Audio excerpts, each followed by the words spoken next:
The mentality of the Great British Police Constable has been under debate for some time. The once envy of the world, the British establishment of policing, has descended recently into a pit of depravity and despair, based on both poor training and poor recruitment, hiring people with mental health issues and other inappropriate people to fill the role of keeping the public safe and protecting people and property.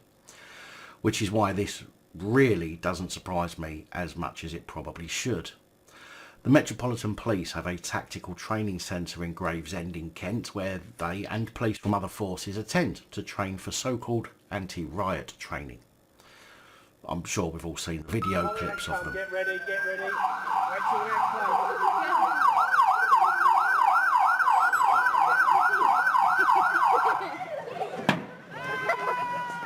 Wait till they get close. Wait till they come round. Wait. Just shot. Go. Come on, you chicken!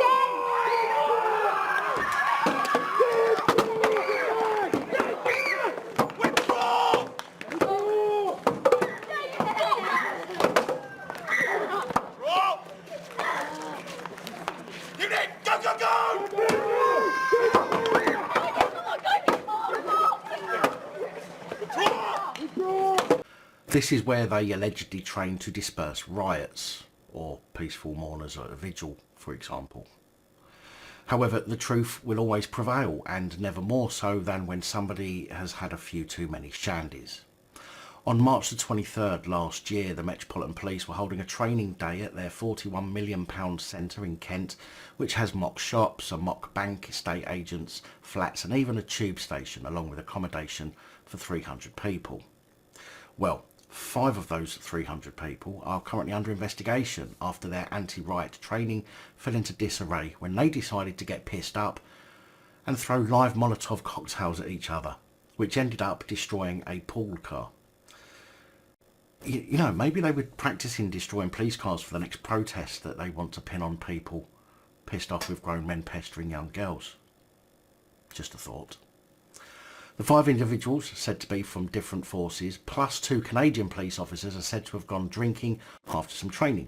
They then returned and thought it a good idea to get their hands on some petrol bombs used in riot training and began throwing them at each other until the pool car used for driving around the 100-acre £41 million site caught fire and was ultimately destroyed.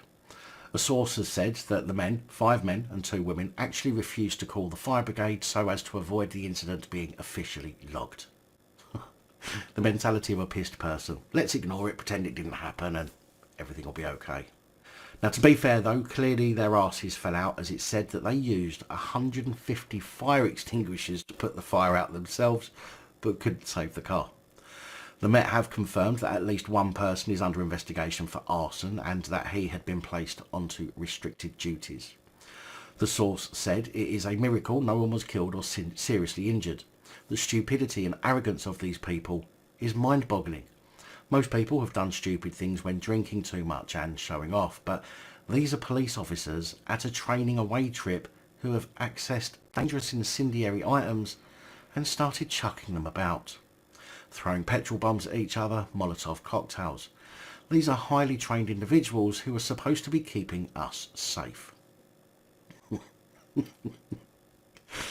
A Metropolitan Police spokesperson said the Met's Directorate of Professional Standards is investigating an allegation that an officer attached to public order committed arson at the police training facility in Kent on Wednesday the 23rd of March whilst he was off duty.